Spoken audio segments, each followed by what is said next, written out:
Hey, everybody. Welcome into an all-new episode of Can We Please Talk podcast. As always, I'm Mike Leon. And I'm Nick Saveri. First, a happy new year to everyone out there listening. Nick, our first episode of the new year. I hope everyone is safe. I hope the holidays were enjoyed by all on the show today. Nick and I are going to dive deeper into the recent rulings by the Colorado Supreme Court and the Maine Secretary of State to remove former President Trump off of their ballots, how this happened, what it means, where's this all going to net out as it goes before the Supreme Court. We got you covered. Joining us in just a bit to break it all down is University of North Carolina Law Professor. He's the author of the book, The Law of Presidential Impeachment, a guide for the engaged citizen, and that's Michael Gerhardt. He's going to stop by the pod, help us break that all down. Plus, we're going to look at the House's current impeachment inquiry into current President Joe Biden. There's nobody better to help us break that down than Professor Gerhardt, as he was a witness on former President Trump's first impeachment hearings. So more on that in just a bit with Professor Gerhardt. Plus, later on in the program, Nick and I are going to weigh in on the recent resignation of Harvard University President Claudine Gay. If you missed everything that's been going on with respect to that story, the hearing, the subsequent fallout, the Penn president resigning, the Harvard president resigning, now they're calling for the MIT president to resign. Does this all matter? We're going to let you know in our final segment. Nick, I said Happy New Year to everybody out there. Obviously, Happy New Year to you, buddy. How was the new year? How was the holiday break? I know you did some traveling. You went out to Memphis, had some barbecue. Hope you got the name of that barbecue place so we can get them as a sponsor on the show. But how's everything going your way, my man? It was good. Happy New Year to you too. I stumbled through that. Wow. Yeah. Happy New Year to you too. And to our listeners and viewers. Yeah, it was a great holiday. You're right. I did traveling. For work, and I thought I'd be more prepared for it, but basically going cold from like New Year's Day, getting up an early flight to Memphis and going right into a workshop I was doing. Yeah, well, it took a little more toll than I thought. I was, pretty knocked out. And then I got back here last night and then went right back at it today. So I'm just out of it. And yes, got a little bit of barbecue as well. Every time I'm in the South, I always do. Although I'm barbecued out, I think.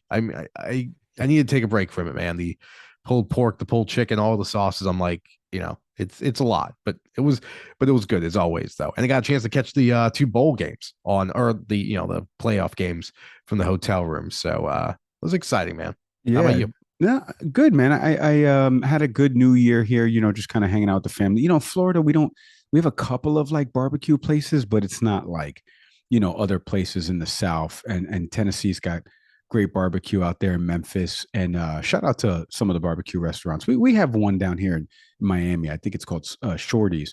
That's pretty good. But spent New Year with the family and stuff like that. Got some stuff coming up in the new year for people that have seen me across their dials. We're going to be covering the Iowa caucus. We're going to be covering the debates that are coming up in the coming week. There's going to be a debate between Governor DeSantis and Nikki Haley. Former President Trump is going to be doing a Fox News town hall with Brett Baier and Martha McCallum in parallel. And then obviously January 15th is the Iowa caucus. And we kick this thing off and we get you ramped up and get ready into primary season. And we're going to have Jimena Bustillo over at NPR, a fantastic political reporter over there. She's going to be joining us in our next episode to kind of break all of that down. She was at the fourth debate out in Alabama between the candidates. Chris Christie's hasn't been doing much in Iowa. He doesn't expect to do anything in Iowa. He's been in New Hampshire the whole time. I think he's set up shop with an apartment over there. So he's not going to be at the debate stage next week. Vivek Ramaswamy is not going to be on the debate stage because he hasn't met the threshold. So it's interesting, right? It's almost like it's that week in between the Super Bowl and the conference championship games. There's nothing going on and everyone's talking about the Super Bowl because the Pro Bowl doesn't matter. And we're just kind of waiting to get there. And now, as you and I are recording this, there's CNN town halls with Ron DeSantis and Nikki Haley here, as voters are still, hearing, at least in Iowa, from the candidates. And I'm like, can we just get to January 15th already? Can we just kind of see what's going on here and the way voters are feeling, at least in the state of Iowa? So we're going to be covering all of that in the next episode. I alluded to him earlier in the show. So kind enough to join us now is UNC Law Professor and the author of a great book that you can go get out wherever books are sold. It's called The Law of Presidential Impeachment, a guide for the engaged citizen. And that's Michael Gerhardt. Mike and Nick, thank you so much for hopping on the podcast with us. Thanks for having me. I want to begin with there's so much that we can ask you about with your subject matter expertise. We actually teased you out a few episodes ago because at the time, the current president, President Biden and the House had announced an impeachment inquiry. We know obviously, this book that you wrote, and obviously you were part of the first Trump impeachment as a witness. Want to get into all of that. But then over the break, Colorado, Maine have taken the former president off of the ballot and former President Trump. I want to get into all that. But first, I want to talk a little bit about your book. Why don't you tell our audience, I mentioned the title at the beginning, but why don't you tell our audience a little bit about it and why you wanted to write it? Because it really it reads like a guide. It goes through cuts through the partisan lens and says, look, this is the law and this is the circumstances around and the history of impeachment. Well, I appreciate that. So the book, which by the way will be out next week, tries to provide an introduction and overview of the process for presidential impeachment. This is something I've looked at and studied for decades.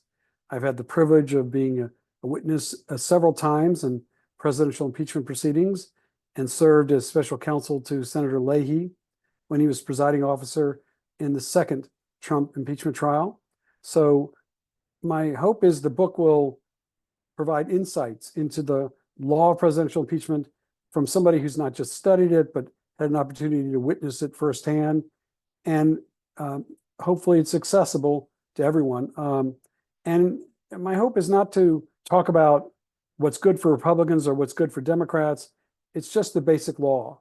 And one great way to think about impeachment is just take the name of the president and the political party of the president out of the equation and just ask yourself, hey, if we had a president who did X or Y, do we think that's an appropriate case for impeachment?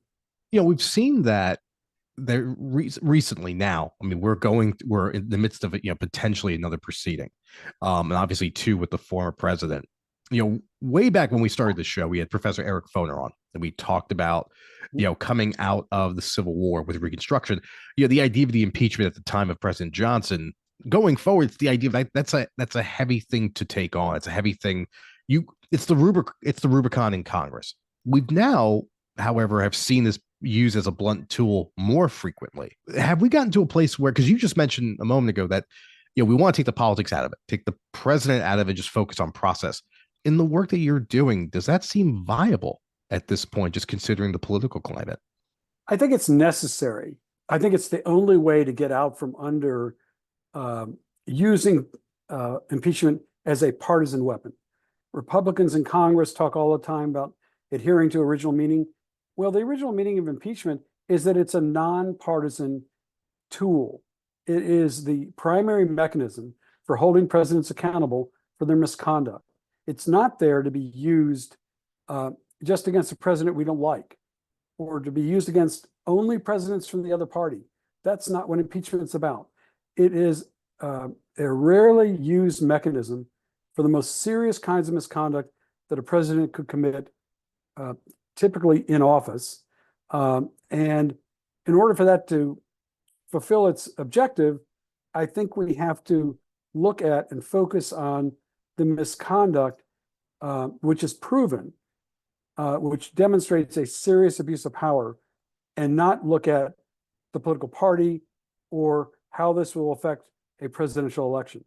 Well, you kind of fed perfectly into the follow-up, because I alluded to it before about how you were a part of the first impeachment of the former president, Donald Trump, with respect to the phone call that he had with Ukraine and the President Zelensky right now, who's going through a war effort. And we know about why those funds were so essential in the lead up to all of this. I would love for you to, and you kind of dive into both impeachments in the book, but I would love for you, for our audience, and giving away some of the book, of course, kind of put to rest about the political motivations and taking that out. Is the former president, when he was impeached the two times was it justified? Were they politically motivated? Given the facts and circumstances, did what the former president do rise to that level of high crimes and misdemeanors? And what says the UNC Law Professor who wrote a book about this subject matter?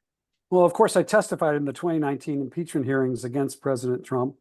And what I said there is what I still believe, and that is that President Trump committed impeachable offenses. Something to keep in mind is that President Trump is really responsible for those impeachments. It's because his misconduct was proven, and it's not a matter of fiction. It's not a matter of partisan belief or hatred. So President Trump is the one that abused power. He's the one involved in that phone call with the president of Ukraine. He's the one that refused to comply with subpoenas that Congress sent him for responses regarding his conduct regarding Ukraine and the president of Ukraine.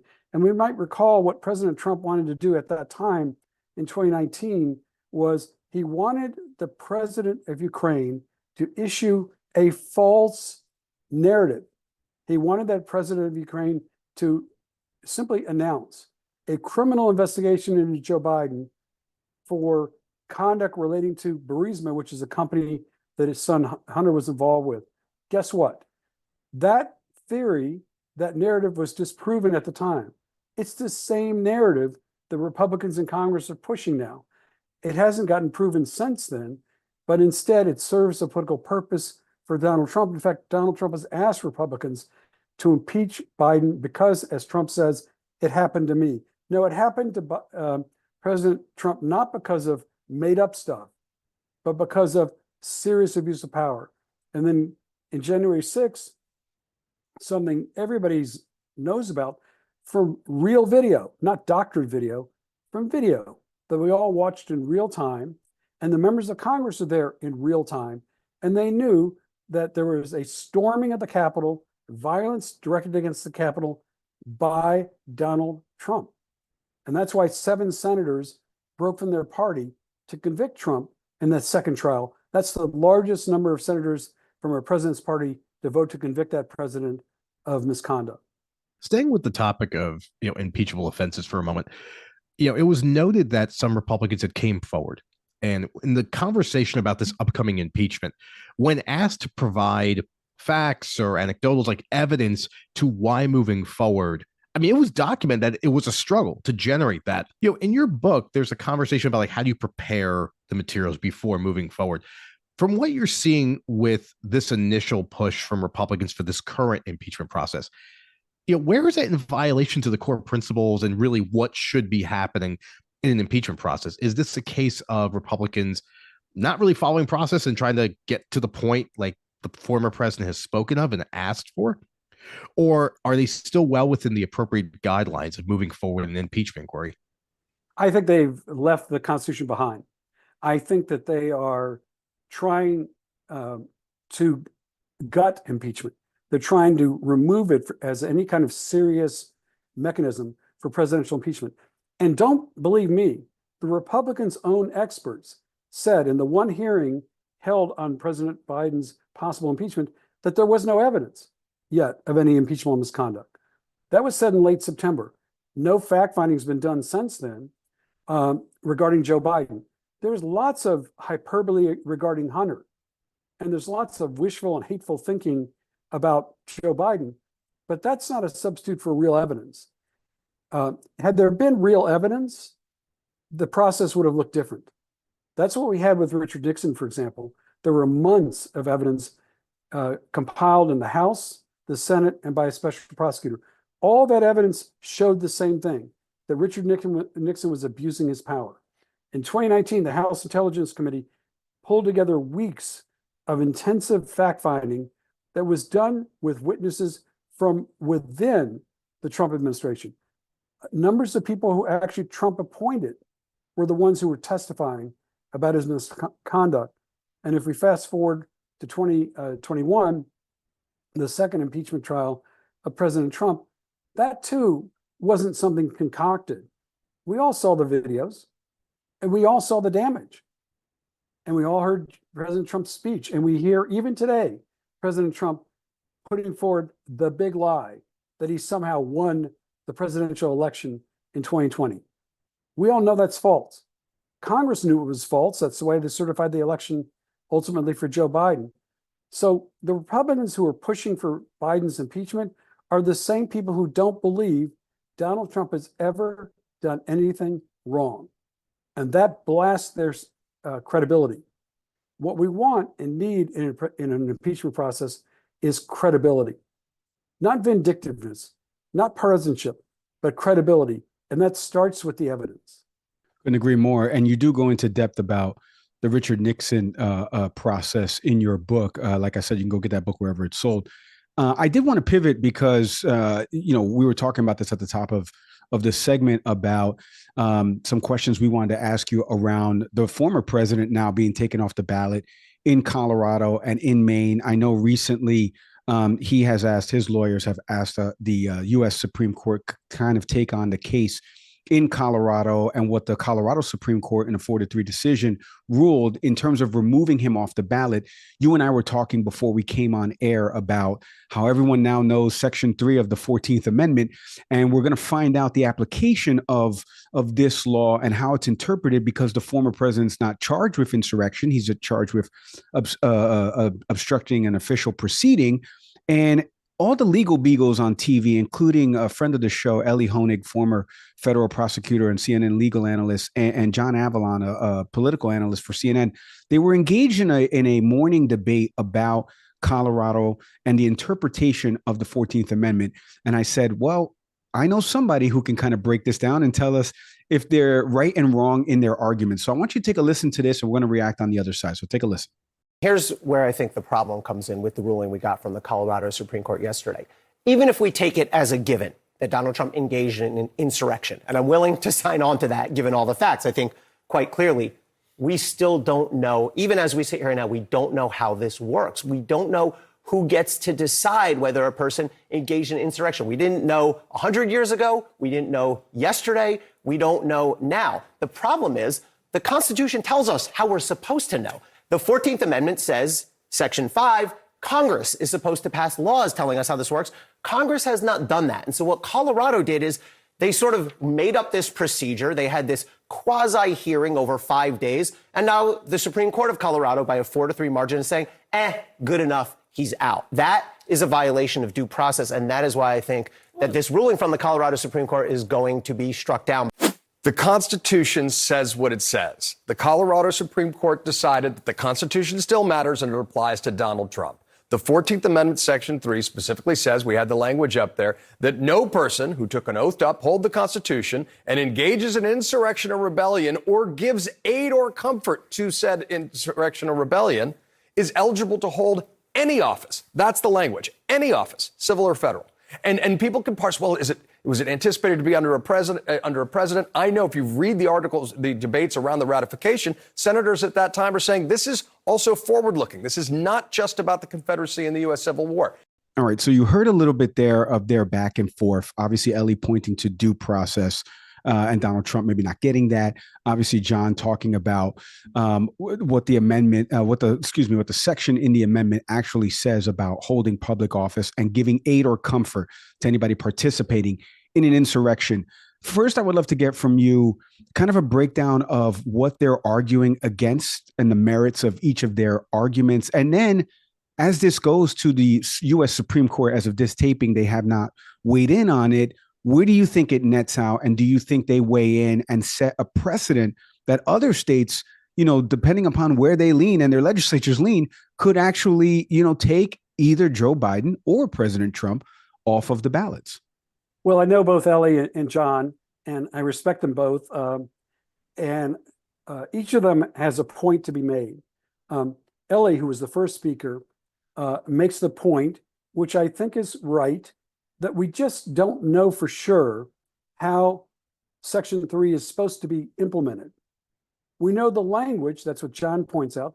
The language is pretty straightforward. And so what we've got to figure out is, first, how should Section 3 apply? Who applies it? Who makes the determination about insurrection or rebellion? And then we also have to figure out, does it apply to the president? So now we go beyond their statements back to the law. Section 3 does not reference the president expressly. And there's this question whether or not the presidency itself is covered by Section 3. because Section 3 mentions senators, representatives, and officers of the United States. So the question before the Supreme Court will not be about due process. The question before the Supreme Court will be, is the president an officer of the United States such that the president, would be covered by Section 3? There are Supreme Court decisions suggesting the officers of the United States work under the president. And the presidency itself is not necessarily an office of the United States, but instead a unique office. So the Supreme Court could rule that the presidency itself is not affected or covered by Section 3. I think that's what a lot of people might expect the Supreme Court to do, especially because there's several justices appointed by President Trump who are likely to rule in a way that will please him. The counter argument to that sort of takes off from where John left off, and that has to do with the plain language of Section 3 and the fact that it would be an absurd reading of Section 3 not to include the president. It includes everybody else, but somehow it overlooks the presidency.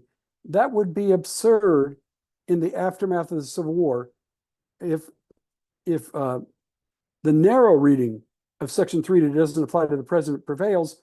Then we could expect the absurd result back after the Civil War of Jefferson Davis running for the presidency. Nothing blocking him from being president, being elected, or serving.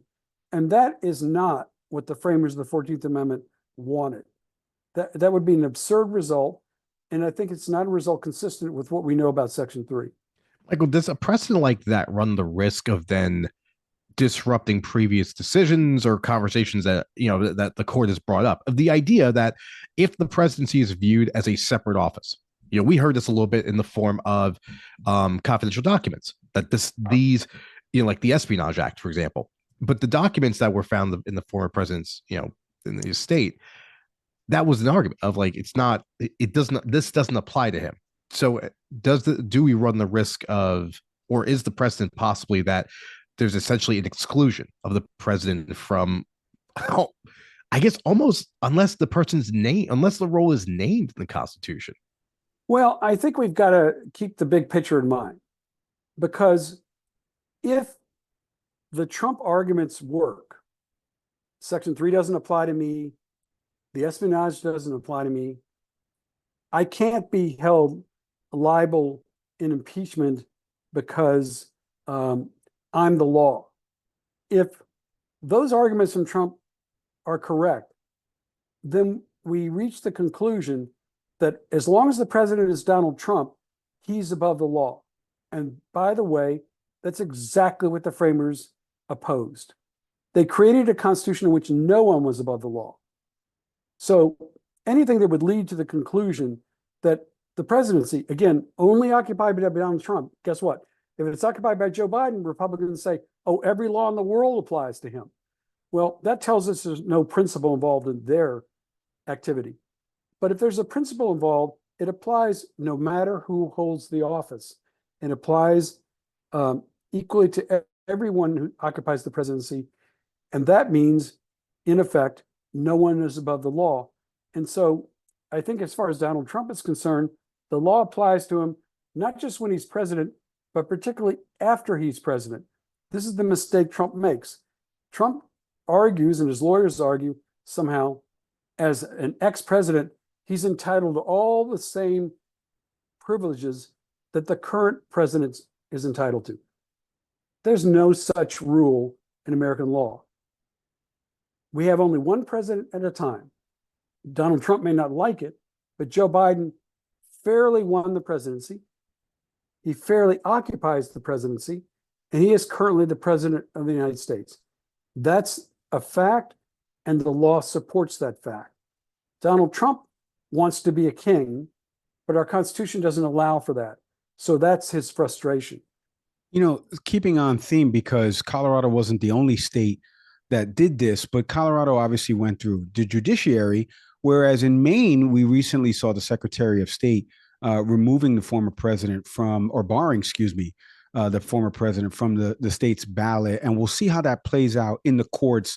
Given the familiarity that maybe you have with what the Secretary of State did, can you kind of explain to our audience why she did that? There was calls from Trump's lawyers for her to recuse herself from doing this because of some biases. Is there anything to that argument? Where do you see this playing out as well? And will the Colorado decision, if it goes before the Supreme Court, could that factor into what happens in Maine?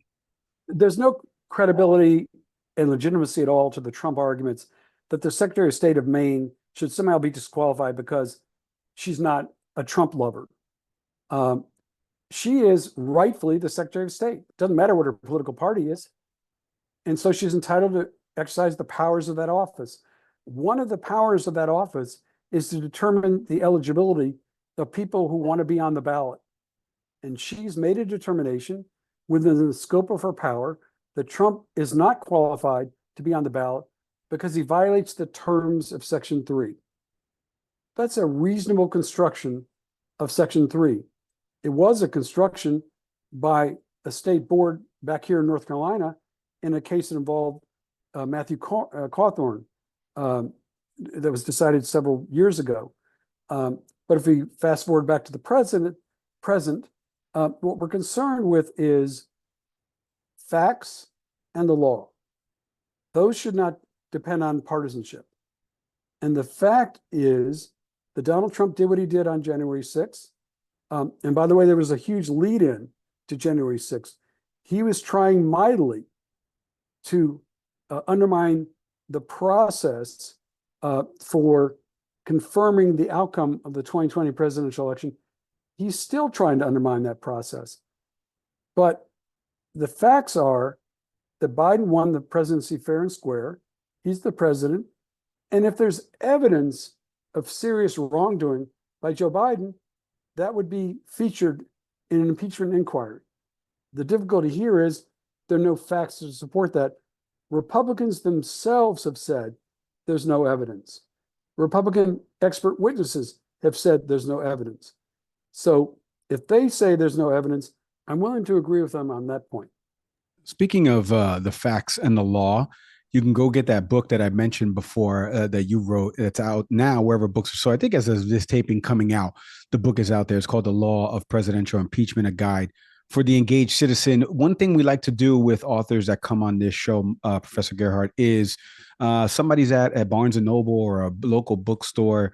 They see the book, they pick it up. You happen to be over their right shoulder. You tap on them and you go, hey, I wrote that book. Give them the elevator pitch of why they should go up to the register and purchase the book. Well, I appreciate that.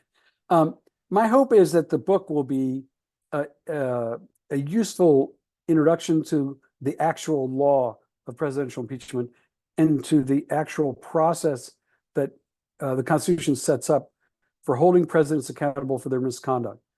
That's the point of the book. The point of the book is not to reward one party or another, but it's simply to get the law straight.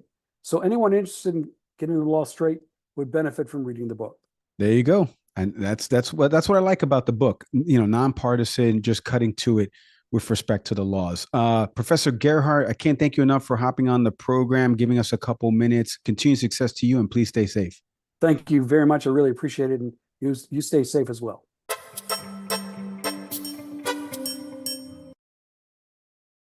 This episode is presented by the good folks over at Better Sleep, a personalized sleep experience for more restful nights and wakeful days. Nick, how's your sleeping habits, buddy? I know you got 2 kids. You wake up early. You go to sleep late, probably. Take me through. Are you sleeping better? Do you need help getting to sleep? What's your big issue and hang up here as you're trying to fall asleep at night? Great quality sleep. I tend to go to sleep late. You know, I love to read, but inevitably I do have to get up early. So I'm averaging probably maybe like 5 hours of what I would consider like quality sleep. So yeah, I was excited you mentioned this partnership because, you know, one of the things about Better Sleep that's awesome is the fact that the entire sleep experience is what they focus on. Everything from sounds to help you sleep, you know, better understanding your sleep patterns. And Mike, that's really the breakdown that they offer. Super easy app to use. I can't brag enough about it. I'm starting to use it myself just to really just better understand how I sleep and how I can improve that. Because we take it for granted, but almost any athlete will tell you, any professional will tell you, our understanding of sleep is coming to the forefront of what really helps to improve performance. So I'm all for it. No, you're right. Anybody will tell you need your 8 hours at least. Improve your well-being in just 1 week. If you go to the link right now in our show notes, it's going to take you over to Better Sleep, and you can take the quiz. They have a take the quiz button that's available right there as soon as you come into the app. So that way it can adjust the sounds and everything you need to get a better quality sleep. Click the link in our show notes right now and head to bettersleep.com for a restful night's sleep.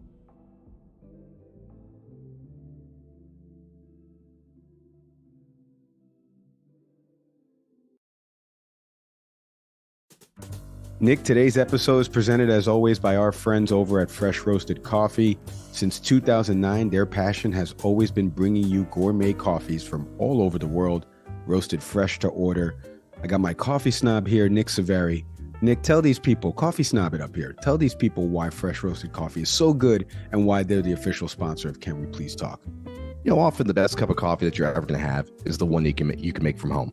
And you need good quality coffee to do that. And that's what Fresh Roasted Coffee offers.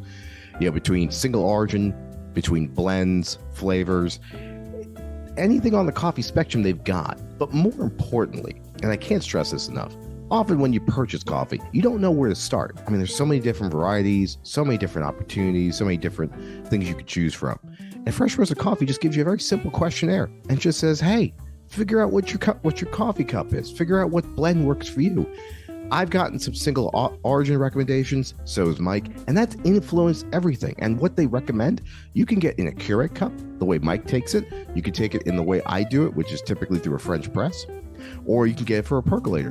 Whatever coffee machine you've got, they've got you covered. But more importantly, just a huge variety and a way to learn more about coffee itself. And all of this is available at freshroastedcoffee.com on their site. 1 cup is all it takes to fall in love with Fresh Roasted Coffee, but you get a discount for being a listener of Can We Please Talk. Enter in the promo code Can We Please Get 20 to get 20% off your first purchase. Head to freshroastedcoffee.com today.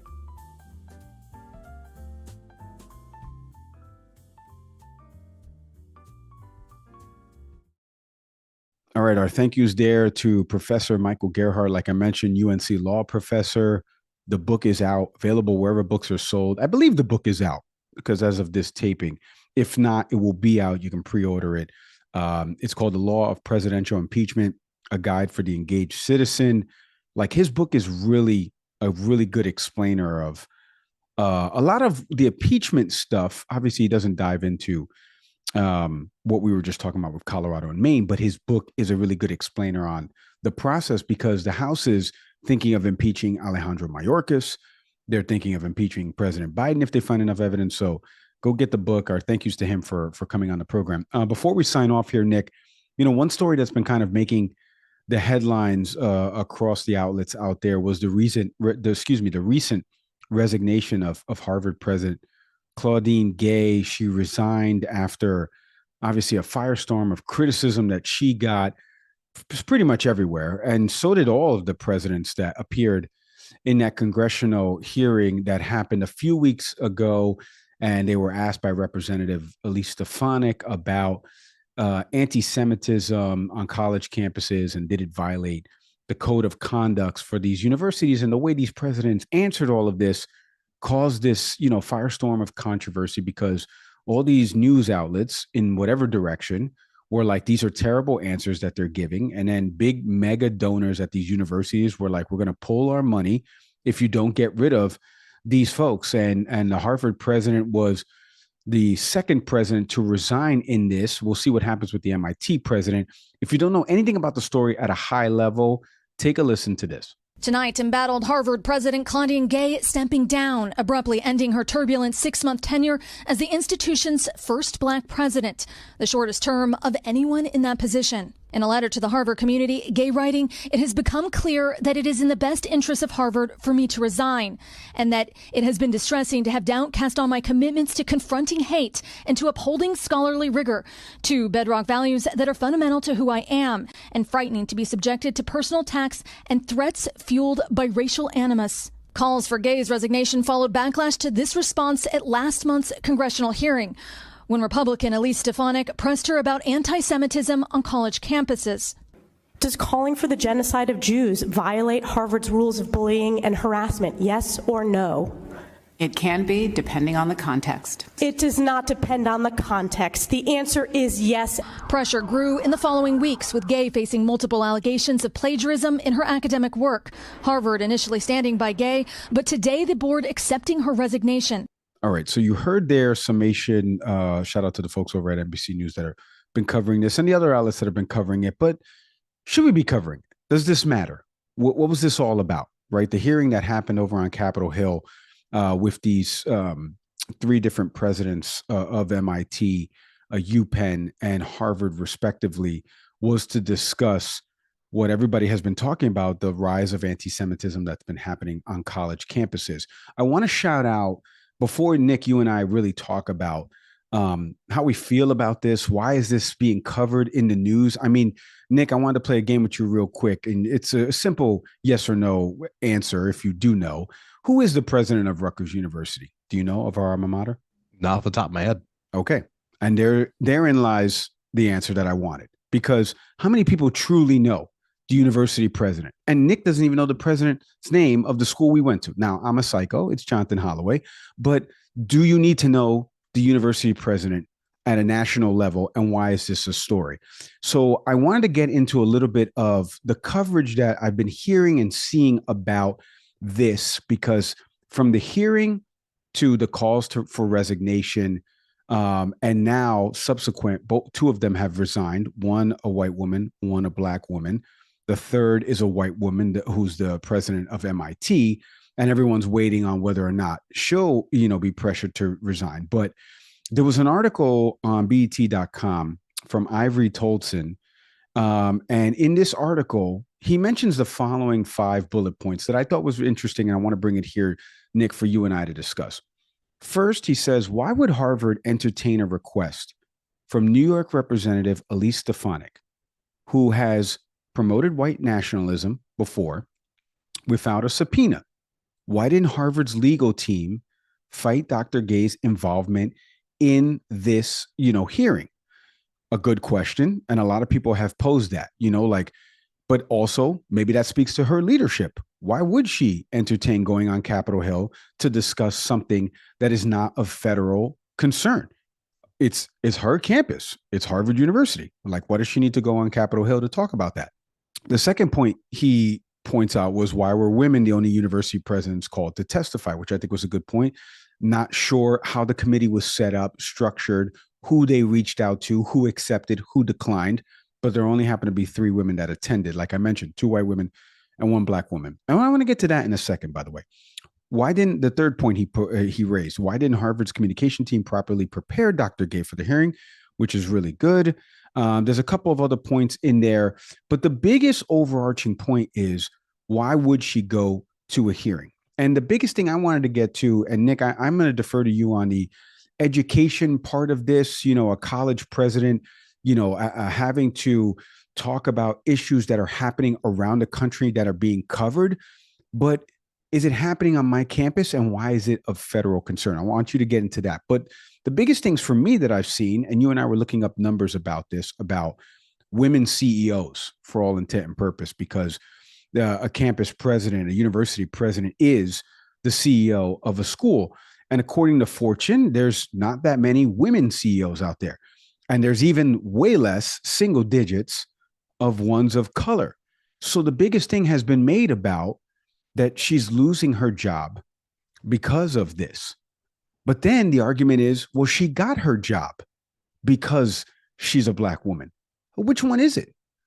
I was so befuddled by the coverage and outrage I'm seeing from different people talking about her being forced to resign because she's a black woman. I just mentioned there's 2 other white women on the panel.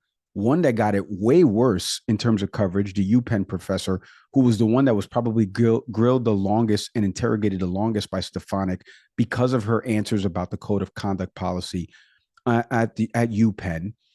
And then, so now she loses her job, and now it's, well, she shouldn't have had it because she only got it because she was a black woman. am I in the twilight zone here, Nick? I mean, I'm curious from your perspective, because you and I have been texting back and forth about this, but we haven't been really paying close attention to it. Now it's only a story because the people that don't want the mob to win, the normal side that says you don't want to get canceled, you don't want the mob to cancel you, now have in essence canceled 2 university presidents for going to a hearing that was not on the up and up, according to reports. What do you make of it all? I agree in the sense that it is. I was a little confused why people went.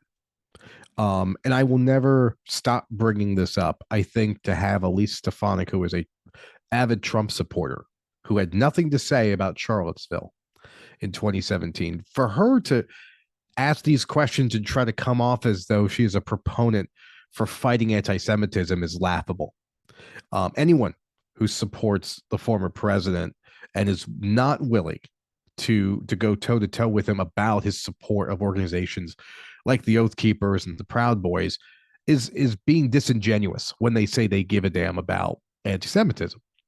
That being said, the story about Claudine Gay is a fascinating one because there's a great story in Politico, actually. This is written by, I just saw this recently. This is written by Ian Ward. It actually came out January 3rd. So just yesterday.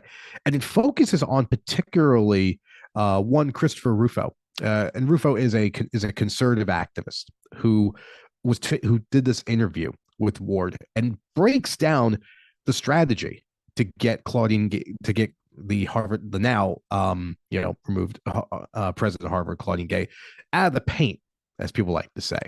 And he's very methodical about his intention of targeting her. Now, he's also known for going after diversity, equity, and inclusion efforts. Was also a very staunch opponent of critical race theory.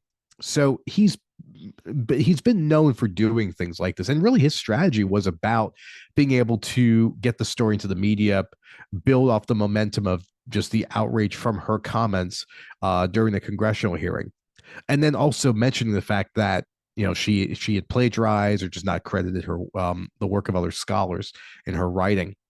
And he basically celebrates the fact that he was able to whip up this type of momentum that led to her choosing to resign. And the question I bring up there is, like, that's a targeted activity. Now, is it correlation or causation? Like, did all this stuff this person do cause now President Gay to resign? It's hard to say. But for someone to say that, like, yeah, we are responsible for really raising awareness of this person and that they should no longer be headed of a college, it does call into question motivation. Is that a matter of race? I tend to lean toward yes, but in all honesty, this just seems like a person who was targeted. Now, to your point about the lack of women as leaders, as CEOs, what we see in the case of Gay is a woman who had felt enormous pressure to leave her position. From a media standpoint, is that as bad as what we saw with the president? I think it was Penn who had resigned. I don't think so. I think in that case, we saw clips of that person's response played a lot more so than actually former President Gay's, and was asked to leave or resigned, similar to what Gay had done. So the question that sort of sits with us is, was this a matter of race of getting this particular person to leave her post? I feel like there's a role that's played there, but I think in totality, it's hard to say. But it is notable that you have a dearth of women of color who are heads of colleges who, and one of the rare cases, steps down. I think in the larger conversation about the need for more diversity at the head of colleges and universities, this is a blow to that. You said earlier that some people said that she got her job because she's Black. I don't know if there's any proof of that. She seemed like a qualified candidate. She was a qualified candidate. And that, as always, comes back to the argument about or against affirmative action, which is this idea that we simply look at race over all other factors for someone to get a role and to get a job. And you and I talked about that really skips over the idea of qualification, that right. No one under affirmative action gets a position solely because of their race. They are a qualified candidate. Does race play a role? Absolutely. But it certainly played a role prior to the advent of affirmative action when you had disproportionately, white people that, were in positions of power and authority. Anyway, all that's to say from an educational standpoint, that conversation of like, what is grounds for something that, we should not tolerate on the college campus as it relates to anti-Semitism. And I was honestly, I was shocked at the responses that all three college presidents had. I understand they all have to defer to their respective policies and such, but common sense should tell you that if someone is speaking in this way on your campus, you're not the government. You do have the right to say, hey, we can just kick you out of here for saying these kinds of things. And colleges should probably explore doing so. But the fact that all three presidents sort of could hem and haw their way through it, regardless of who asked the question, be it Stefanik or any other member of Congress, is absurd. And I think there's a conversation there that if we can't agree on what is considered hate speech, I think there's something we need to explore about that. Yeah, I agree with you on the last part. Like, regardless of who's asking the question, it's real simple. She asked it about genocide, death to Jews. Does that violate the university's code of conduct? And to give some word salad answer of like, I'd have to check the policy of like, come on, like this isn't rocket science. Yes or no? Now, again, why you went there, why you went to Capitol Hill, knowing the backstory of this congressional person who's leading this hearing, or at least one of the people that's going to be sitting at this hearing. You and I go through this process all the time right now, Nick. We vet guests before they come on the show, either seen interviews that they've done, read articles that they've done, watched interview clips of other places they've appeared. Like, you got to do your research first on somebody before you invite them over there. Same thing, like that person said in the BET article, why wasn't Harvard's comms team aware of setting her up for failure? I do want to say one thing. I am very sensitive to the plight of women, minorities trying to get jobs, and then they get a high profile job, and now there's pressure for them to resign. I've told you this off air. I want to bring it here. Folks that look like me, look like Nick, darker, maybe a little bit lighter, listen, hang on to the race card until there is no other option, as Michael Eric Dyson once told us on this show, until you have to boil it down and be so reductive that it's right in front of your face that it is plainly about race. Because there's two white women that were on that panel with her, and both of them, one already resigned and got most of the heat, like we just mentioned, because of her answers, and it was played ad nauseum, and UPenn alums everywhere were being asked about it. And Harvard kind of took a back seat because Harvard had already said that they were standing behind President Gay. And what happened? McGill, who was the president of UPenn, was getting all of the heat. Again, this is a white woman. So don't play the race card until it's the absolute factor where if she was the only one that was asked to resign by conservative media, and they didn't care about the other two white women's responses, yes, then I'd be with you. Yes, it's because she's black. No duh, right? Play the race card when it's the absolute thing that you can point to say that it is race. Now, again, I say all that to say, I understand there's not that many women in leadership positions, and I understand even less of them are black and brown. So I'm sensitive to that, and I agree with you about what you said about affirmative action. It was never to take the place of somebody just because they happen to be darker. It's to get them noticed so that way you know that these people exist and are just as qualified as their white counterparts. All right, we leave it there about the Harvard University president. Like I said, if you want to go check out anything about that story, USA Today has a fantastic kind of deep dive about not only the hearing, her backstory, her, the plagiarism stuff that happened with her. Janine Santucci wrote it, and also in Cybele Myers Osterman. Hopefully I'm saying that name correctly. So you can go check out that article. Speaking of checking out, you want to check out the video portion of our interview that we did with Professor Gerhardt. Head over to our YouTube channel, type in Can We Please Talk Podcast. We should pop right up. Hit the subscribe button for me while you're there. Go get his book, like I mentioned. It's out now wherever books are sold, and it's called The Law of Presidential Impeachment, a guide for the engaged citizen. Audio podcast platforms for us, you know them by now, Apple, Spotify, Google. Shout out to everybody listening to us on Good Pods. Download the YouTube Music app, and you can listen to episodes of the Can We Please Talk podcast over on our friends' platform, YouTube Music. Shout out to Acast, our hosting platform. We can't do it without them. Can't do it without each and every one of you that listens into this program. As always, I'm Mike Leon. I'm Nick Saveri. We'll see everybody next time.